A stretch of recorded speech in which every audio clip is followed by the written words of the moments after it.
Dear friends and viewers, welcome once again to our channel and to today's interesting story about Abraham hosting 3 heavenly beings. These men are believed to be God and 2 accompanying angels. Meanwhile, I want to appreciate those of you who have subscribed and who often come around to watch our videos to learn more about God. God bless you. If you've not subscribed, please try to do so in order to get informed whenever we publish news videos. Now let's proceed with the story.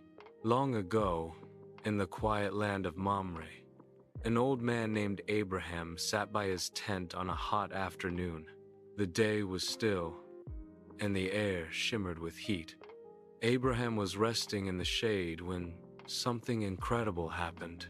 3 visitors suddenly appeared before him, 3 men standing in the blazing light. But there was something different about them. Abraham somehow knew these were no ordinary travelers.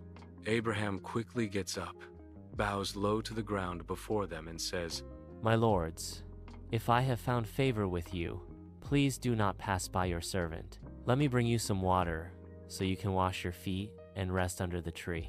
And let me bring you a little food so you can refresh yourselves before continuing your journey." The men smile warmly at Abraham.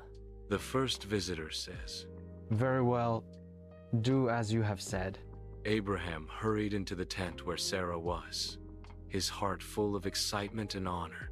Then he said to Sarah, "Sarah, quick, take our best flour, make some bread, fresh and hot." Sarah nods and starts kneading dough. Then Abraham ran to the herd, chose a tender calf, and gave it to a servant to prepare quickly. Soon, a beautiful meal was ready: bread, roasted meat, butter, and milk. Abraham sets the meal before the 3 men under the shade of a large oak tree. The men begin to eat. Abraham stood by, not realizing that he was hosting heavenly guests. Visitor 1 said again, "Where is your wife, Sarah?" Abraham replied, pointing toward the tent. "She's there, in the tent." Sarah is inside the tent, listening curiously from behind the fabric. Visitor 1 said to Abraham, "I will surely return to you about this time next year, and your wife Sarah will have a son." Sarah's eyes widen. She covers her mouth to hold back a laugh, and then whispered to herself doubtfully, saying, "After I am old, and my husband is old too, will I now have this joy?" So Sarah laughed to herself. She had waited for a child her whole life, and now she was nearly 90 years old. The idea seemed impossible. The visitor turns toward Abraham, his tone gentle but knowing, and said, Why did Sarah laugh and say, "Can I really have a child when I am old? Is anything too hard for the Lord? At the appointed time, I will return, and Sarah will have a son." Sarah quickly steps forward from behind the tent flap, nervous and embarrassed, and said, stammering, I didn't laugh." Visitor 1 said kindly, but firmly. "Yes, you did laugh." The 3 visitors exchanged knowing glances. Sarah didn't realize it yet, but she had just heard a promise directly from God himself. It was time to go over to Sodom. When the meal was over, the visitors rose to continue their journey. But before they left, one of them, who was the Lord, decided to share something important with Abraham. And he said, "Shall I hide from Abraham what I am about to do? The outcry against Sodom and Gomorrah is great, and their sin is very grave." The other 2 men begin to walk ahead towards Sodom, while the Lord stays behind with Abraham. Abraham stood before the Lord, his heart heavy with concern. He knew his nephew Lot lived in that city. So he pleaded on behalf of Sodom and Gomorrah, saying, "Lord, will you sweep away the righteous with the wicked? What if there are 50 righteous people in the city? Will you spare it for their sake?" And Visitor 1 replied, saying, "If I find 50 righteous people in Sodom, I will spare the whole place for their sake." But Abraham's heart was still uneasy.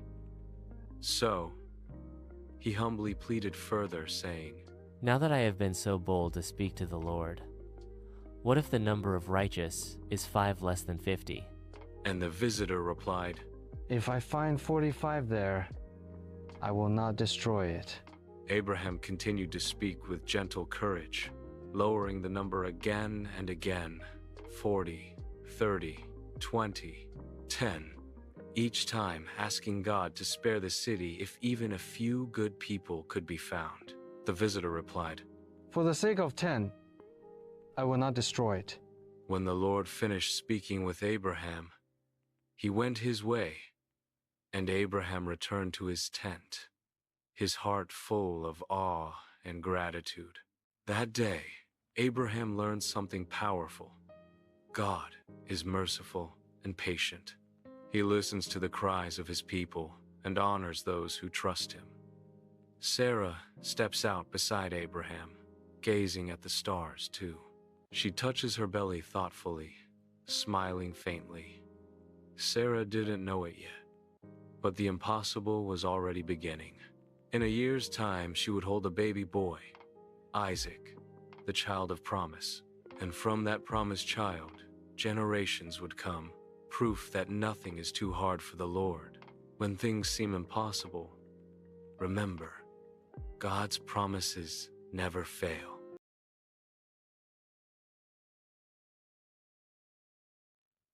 Hello, friends. You're highly welcome. We would like to take you on a journey in what transpired in Sodom and Gomorrah.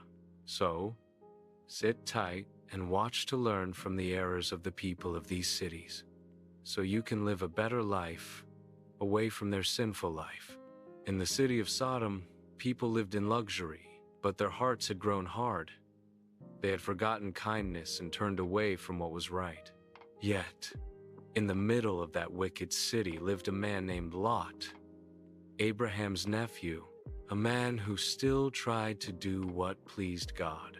That evening, as the sun set, 2 strangers arrived at the city gate. They looked like ordinary travelers, but there was something different about them. They were angels sent by God. These angels appear near the city gate. Their appearance is calm but radiant. Lot notices them and immediately walks toward them and bowed respectfully, saying, My lords, please come to your servant's house. You can wash your feet and spend the night there. Then you can go on your way early in the morning. Angel 1 said. No, we will spend the night in the square. Lot looks alarmed and insists. Please, my lords, I beg you, come with me. You shouldn't stay out here tonight. Lot knew the dangers of Sodom after dark, so he urged them until they agreed. That night, they entered his home, where he served them a simple meal of bread and made them feel welcome. The house is peaceful, lit by oil lamps. Outside, the city grows louder. Soon, angry voices are heard. So, the peace didn't last long. The men of Sodom, both young and old, surrounded the house. Their hearts were full of evil. The crowd outside bangs on the door, shouting, Lot, where are the men who came to you tonight? Bring them out to us. Lot looks horrified. He steps outside, closing the door behind him, and says, My friends, please, don't do this wicked thing.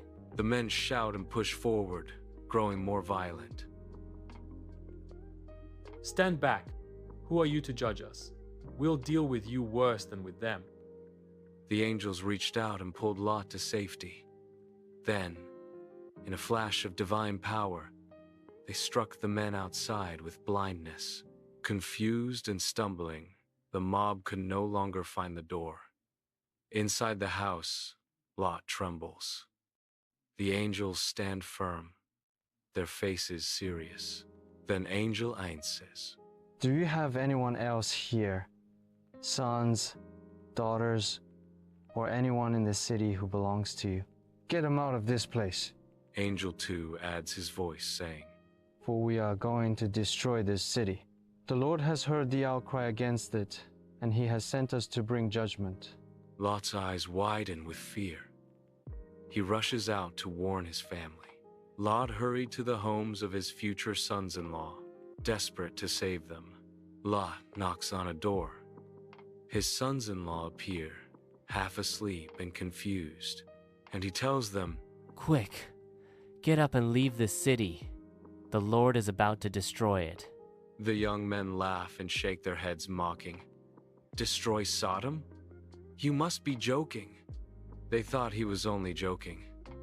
Their hearts were too proud to listen. The city is quiet under a strange, heavy sky. Angel 1 commands Lot, saying, Hurry! Take your wife and your 2 daughters who are here, or you will be swept away when the city is punished. Lot hesitates, glancing back toward the city he has lived in for years. The angels take his hand and the hands of his family. Even as Lot hesitated, God's mercy reached out. The angels grabbed their hands and led them out of the city. The group rushes through the city gates. Smoke begins to rise in the distance, and Angel 2 warns, saying, Run for your lives. Don't look back. Don't stop anywhere in the plain. Escape to the mountains, or you will be destroyed. Lot, panting, pleaded, saying, Please, my lords, I can't make it to the mountains. Let me flee to that small town nearby. It's just a little one. Let me go there and my life will be spared. And Angel 1, nodding, replied, saying, Farewell. I will grant your request. Hurry, flee there quickly, for we can do nothing until you reach it. The town was called Zoar, Little One.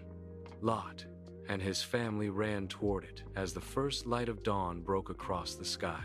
Lot's family runs toward Zoar. Behind them, the sky grows dark with clouds. The angels vanish. Thunder rumbles. And then, as the sun rose, fire and burning sulfur rained down from heaven on Sodom and Gomorrah. The cities were swallowed in smoke and flame, a tragic end to their wickedness. Lot and his daughters continue running, terrified. But Lot's wife slows down. Glancing back over her shoulder, she says in a soft whisper, Oh, my home, my people. Instantly, she freezes. Her body turns to white salt, caught in mid-step. In one moment, Lot's wife became a pillar of salt, a lasting reminder of what happens when the heart clings to what God has called us to leave behind. Lot and his 2 daughters reach Zoar. They turn and look toward the horizon. A thick cloud of smoke rises where the cities once stood. So, he and his daughters reach safety, but everything they had known was gone. The land behind them was silent, a warning to all generations. Lot looks up at the sky, tears in his eyes, but gratitude in his heart. Through it all, one truth remained. God's mercy is greater than his judgment. He listens to those who seek him and provides a way of escape for those who trust him. This story reminds us to listen when God warns, to let go of what's behind, and to move forward in faith. Because even when everything around us falls apart, God's mercy still reaches out to save. Lessons.